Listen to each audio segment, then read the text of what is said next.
Bien, ben pour commencer, et en ayant pensé justement à ce thème, moi je l'aurais compris légèrement différemment. Je l'ai compris comme tenir bon dans les épreuves, parce que ma réponse, évidemment, était positive pour savoir s'il pouvait y avoir des vies sans épreuves. Et cela donne un éclairage juste avec une nuance, parce qu'il m'apparaît que malgré les épreuves, ça veut dire que les épreuves sont des obstacles, sont quelque chose qui nous désempare ou qu'on ne pourrait ne pas comprendre.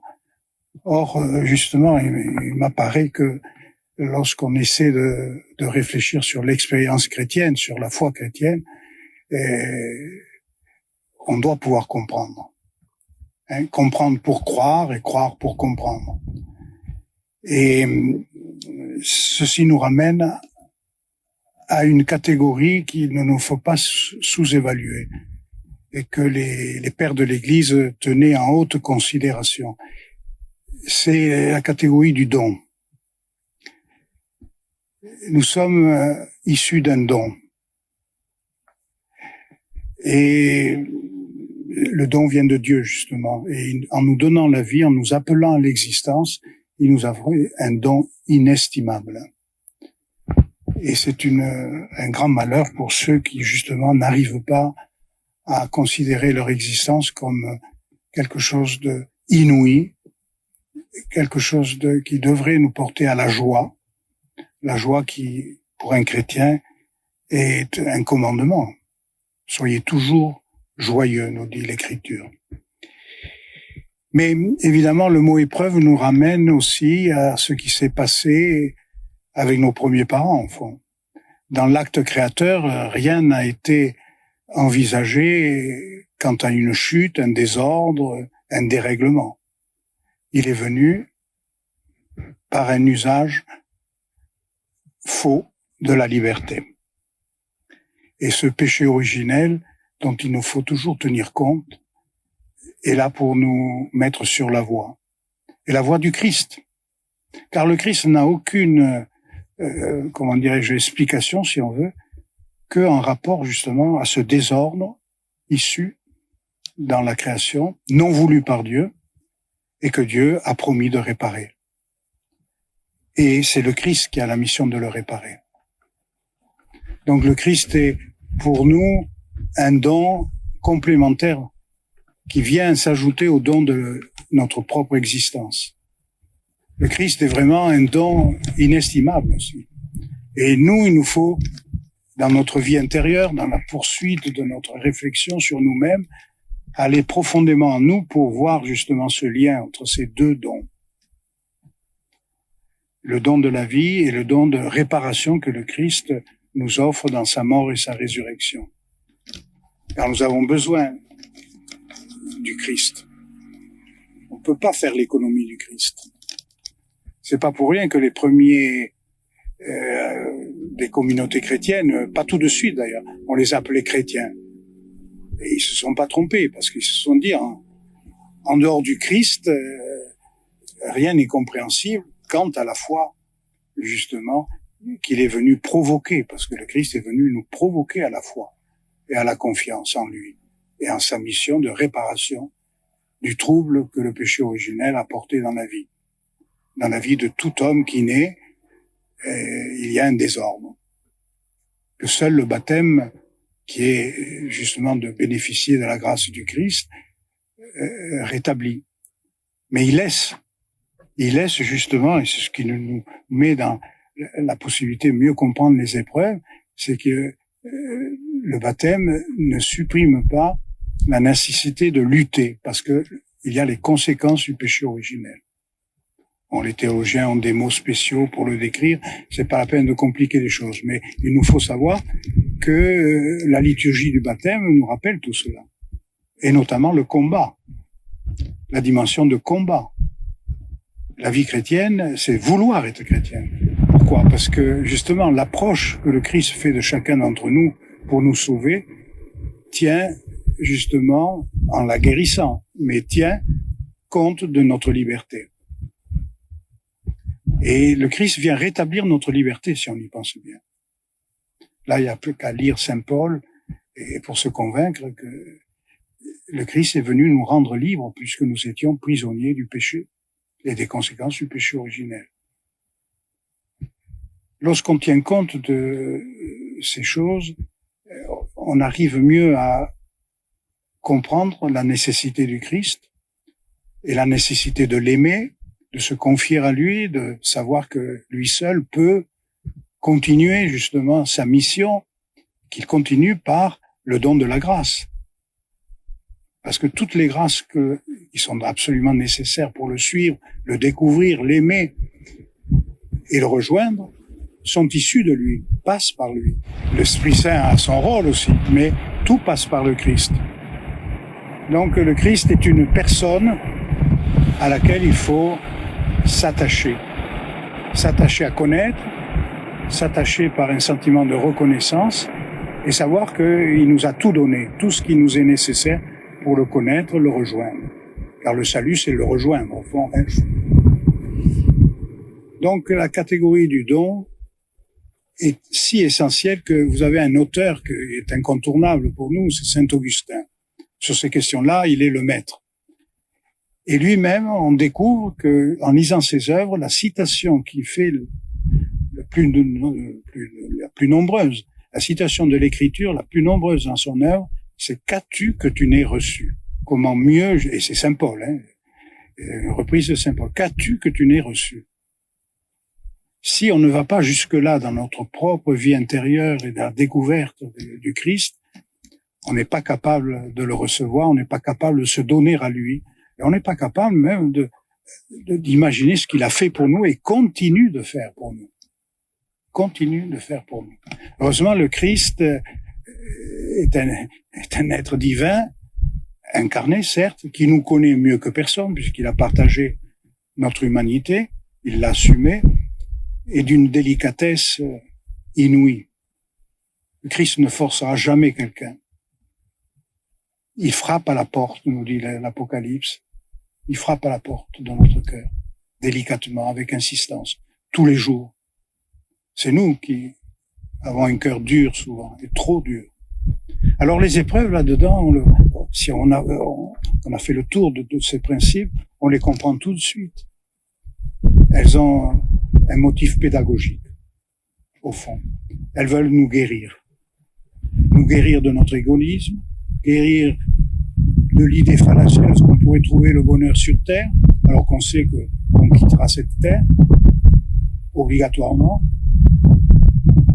Donc, les épreuves sont permises par Dieu. Bon, l'Écriture nous dit qu'il les envoie quelquefois, mais toujours dans l'idée de nous guérir, de nous remettre sur la voie. C'est pas pour rien que le Christ a dit qu'il était le chemin, la voie, la vérité, la vie. Pour nous remettre sur le terrain, nous avons besoin des épreuves. Et le meilleur moyen de les accepter, c'est justement d'essayer de découvrir, en les acceptant de la main de Dieu, de découvrir quel point Dieu veut que nous portions notre attention et lui portera la guérison. Parce que c'est pas nous qui nous guérissons, c'est lui qui nous guérit. Mais nous avons besoin de savoir de là où on a mal, vraiment, là où on a de la difficulté, pour justement accueillir cette guérison et en comprendre toute la dimension et tous les effets et toutes les exigences.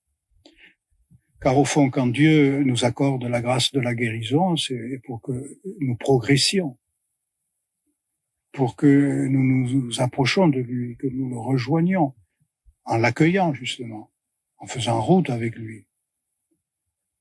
Le Christ répond toujours. Ça, c'est un principe aussi dont il faut tenir compte. Mais au moment qu'il a décidé, lui, au moment où, justement, il considère qu'il doit donner la réponse. Il n'est pas à nos ordres et il n'est pas au terme de nos impatiences. Nous devons nous adapter à lui. C'est lui qui nous révèle tout ce que nous avons à savoir. Cette catégorie aussi de la révélation. Nous, chrétiens, nous sommes des gens qui avons la grâce de bénéficier de révélations. C'est-à-dire que Dieu lui-même lève le voile sur son mystère et nous donne à connaître ce qu'il faut qu'on connaisse sur terre. Il garde pour la suite, évidemment, la splendeur de sa gloire.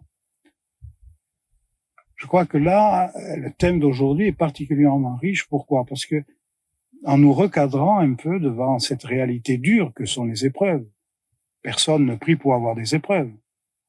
On les rencontre, mais elles font partie du chemin et je crois que la seule solution que nous ayons de vraiment bonne, c'est de les accueillir en se disant Dieu y est pour quelque chose. Dieu à travers cela, parce que là, pour Dieu, pour quelque chose, peut-être un peu trop rapide, parce que souvent les épreuves que nous rencontrons, on les fabrique à travers nos erreurs et nos égarements.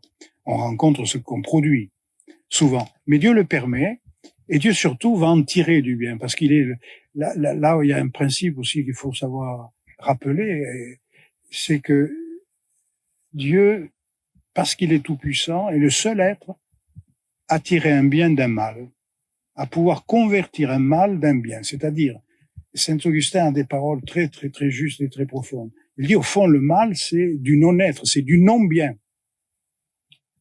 C'est une absence de bien. Donc, une absence, on peut pas faire quelque chose. D'une absence, on peut pas faire quelque chose. Or, Dieu le fait. Et c'est pour ça qu'il a créé à partir de rien, justement. Et qu'il est le seul à pouvoir l'avoir fait et à le faire s'il le voulait. Là, encore une fois, ces points de révélation, ça, c'est pas les hommes qui ont découvert ça, c'est Dieu qui l'a fait connaître. Il faut en tenir le plus grand compte parce que c'est à partir de là qu'on arrive à se convertir, justement. Et nous avons tous à se convertir parce que changer de route. La pente naturelle, à cause du péché, des conséquences du péché originel en nous, nous fait que nous faisons le mal que nous voudrions pas et on fait pas le bien qu'on voulait, ou qu'on voudrait. Ça, c'est Saint Paul aussi. Et là, il y a des points d'attention à toujours reprendre. Au fond, les épreuves que Dieu permet que nous rencontrions, à côté desquelles il se manifeste d'ailleurs, en nous donnant souvent la possibilité de comprendre les épreuves comme occasion pour un perfectionnement, ces épreuves, elles font partie de notre chemin. Il ne faut pas les fuir, il faut les assumer avec foi et sachant que, avec la grâce, le chrétien peut vaincre toutes les difficultés qu'il peut rencontrer. Car la grâce, c'est cet amour de Dieu qui se met en parfaite équation avec les difficultés qui sont les nôtres, les épreuves qui sont les nôtres. La puissance de la grâce, c'est quelque chose dont nous aurons la vision au ciel.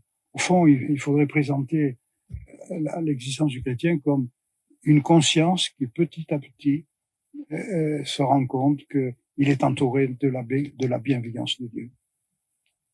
Vous avez, le vendredi, l'Église attache une grande importance au psaume 50.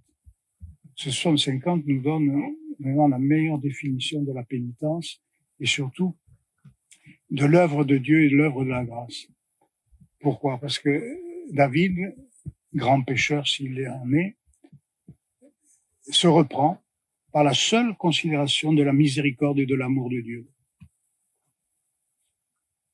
Et il commence à invoquer l'amour de Dieu, qui ne devrait jamais être oublié par nous. Dieu nous aime intensément. Il soustrairait une seconde son amour et nous reviendrons au néant. Donc Dieu nous entoure de prévenance et d'amour. Le chrétien, le saint, est celui qui est fidèle à cette vérité, quoi qu'il arrive. Quelque épreuve que nous puissions traverser. La conscience que Dieu maintient son amour, maintient sa miséricorde, son appel et ses promesses. Et nous qui avons la grâce d'être baptisés, nous savons que nous avons ses promesses de salut, de la possibilité de le rejoindre, de le connaître, de bénéficier de son aide qui est la grâce. Tout cela devrait nous rendre optimistes et donc nous aider à la perception du caractère des épreuves qui peuvent nous arriver dans la vie. Alors, elles sont de différents ordres aussi. Nous parlions à un instant de l'épreuve de la mort. Il est évident que la mort brutale d'être cher, de personnes auxquelles il faut porter, à la mesure du possible, la consolation. bien évidemment, ce sont des épreuves qui demeurent des électrochocs et des choses avec lesquelles il faut avoir une grande délicatesse. Toutes les épreuves ne sont pas de cet ordre. Mais cette épreuve ultime, il faut quand même en avoir conscience. Il faut savoir s'y préparer. Il faut savoir aussi demander ce que la prière de l'Église nous fait demander pendant des siècles. Maintenant, c'est moins courant, mais de nous préserver de la mort imprévue. Pourquoi? Parce que, justement, quand on y pense, cette épreuve qui semble être la plus considérable, elle est le pendant de l'acte créateur, au fond. Elle est dans le prolongement de l'acte créateur. Dieu m'a donné la vie, moi, je la lui donne, je la lui rends. Et je rentre en possession d'une plénitude à ce moment-là, parce que je peux rejoindre Dieu. Ça mérite d'être développé, tout ça, ces pensées-là. Parce que l'épreuve la plus terrible que nous puissions envisager, elle nous met devant, justement, la possibilité de donner à notre vie sa plénitude. Du don reçu, nous pouvons et nous devons envisager de faire don, justement, à Dieu de ce qu'il nous a lui-même donné et de rejoindre, justement, la plénitude dont nous sommes issus. Ce sont des pensées qui sont quelquefois un peu difficiles, mais il faut reprendre dans la prière pour atteindre cette chambre intérieure qui s'appelle la conscience, que nous devons interroger dans la sagesse de l'Église tous les jours, par l'examen de conscience, et qui nous permet justement d'envisager notre dignité. Parce qu'au fond, les épreuves que le monde subit, que nous subissons avec lui, puisque nous faisons partie du monde, viennent du fait que nous avons perdu le sens, la valeur de notre dignité humaine. Et à partir de ce moment-là, je crois que justement, on n'est plus capable de se situer dans l'amour de Dieu. Or, cette chambre intérieure, elle est faite pour être habitée par Dieu. Nous en avons la clé, et Dieu entend qu'on la lui ouvre. Et pour nous inciter à l'ouvrir, notre vie peut être plus ou moins parsemée d'épreuves. Et c'est ce caractère positif des épreuves que je pense que cette journée peut et doit, au fond, nous conduire à envisager. Elles sont faites pour être vaincues. Elles sont faites pour être dominées. Elles sont faites pour nous faire grandir. Et l'épreuve ultime sera justement l'entrée dans justement ce pourquoi nous avons été créés. C'est l'intimité de Dieu. Je crois que nous avons là un fruit important de cette journée, puisque nous avons tous nos difficultés, moi-même aussi. J'avoue que je suis en train de vivre une épreuve, donc je sais de quoi je parle, mais je pense aussi que la prière est vraiment le moment où justement on arrive à retrouver cette paix et cette certitude que Dieu a la solution de toutes nos épreuves. C'est pas celle qu'on souhaite peut-être, mais il en a toujours la solution. Et quoi qu'il arrive, il faut être persuadé que les épreuves débouchent sur un mieux pour nous, si nous l'avons vécu justement dans ce rapport intime avec le Seigneur, qui veut habiter nos êtres, nos consciences, et nous rendre par là libres de nous donner à notre tour.